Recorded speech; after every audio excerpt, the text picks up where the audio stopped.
Welcome to our e learning class of Gokuldham. તો વિદ્યાર્થી મિત્રો, આજે આપણે સ્ટાન્ડર્ડ 9 એમાં ચેપ્ટર કાવ્ય નંબર 8 જેનું નામ છે આભાર, એની સમજૂતી મેળવીએ એ પહેલાં આપણે કવિ પરિચય જોઈ લઈએ. તો આભાર કાવ્યના કવિ છે ઉષ્ણસ. જન્મ 28/12/1920, અવસાન 6/11/2011.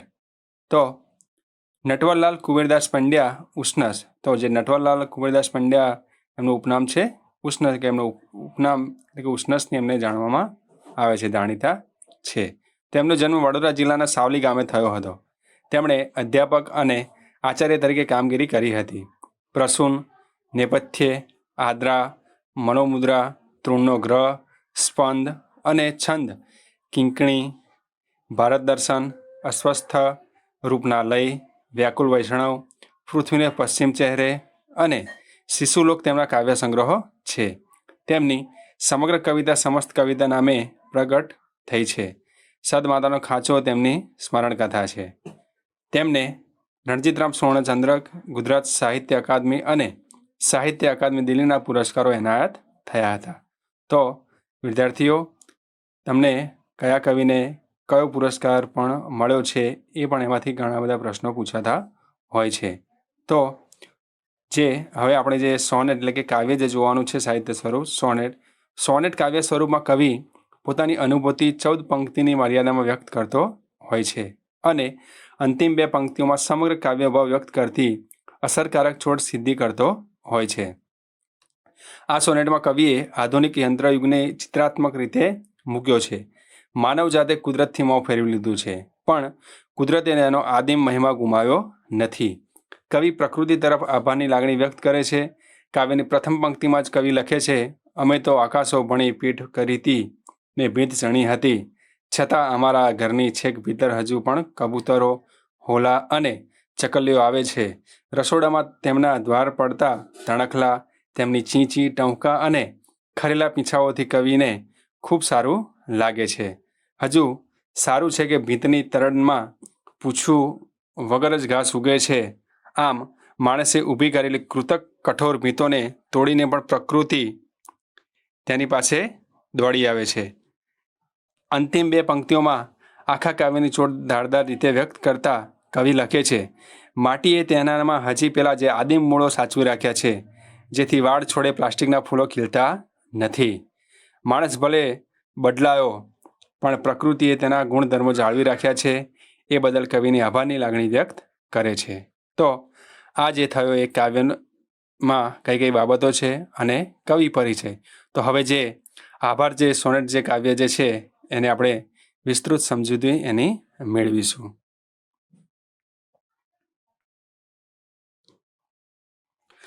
અમે તો આકાશો ભણી પીઠ કરીતી ભીત ચણી, અરે સારું છે કે હજી પણ અમારા ઘર મહી ગણે ઊંડે ઊંડે ઉડતી ઉડતી આવતી ભીતરે, ગૂંથે છે માળાઓ કબૂતર, કપો તો ચકલીઓ.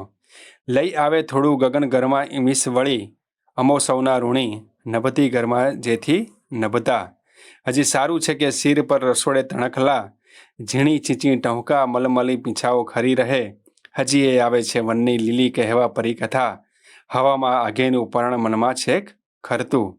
હજી તો સારું છે ભીંત તરળમાં માથું ઉચકી વિના પૂછ્યા ગાંછા તૃણ નીકળતું ફૂક કરીને, ભલું કે મિટ્ટીમાં હજી વનતણા આદિમ મૂળો, હજી વાડા છોડે નથી ઉગડતા પ્લાસ્ટિકના ફૂલો.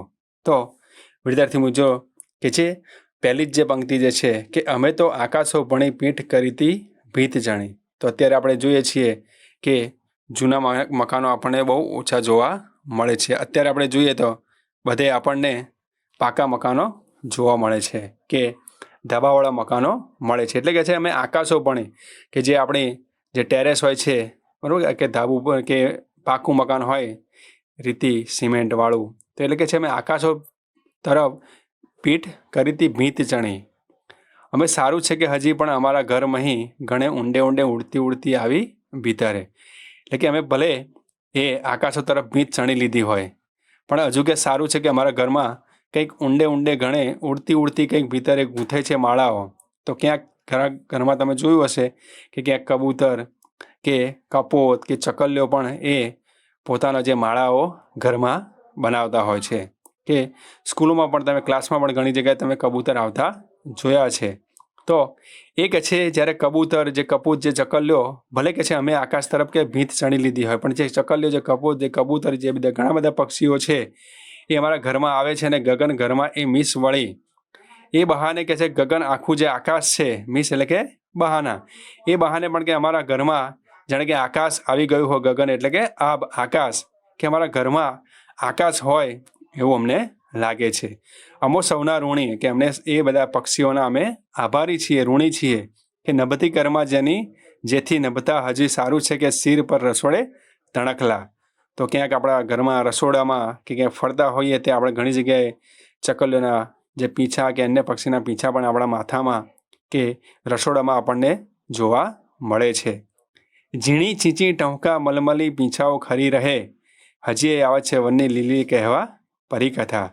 તો જે ઝીણી ઝીણી જે ચકલીઓ હોય છે, પોતાના ટહુકા જે મલમલી પીંછાઓ હોય છે એ પણ આપણા રસોડામાં કે ઘરમાં ક્યાંક ખરતા જોવા મળે છે.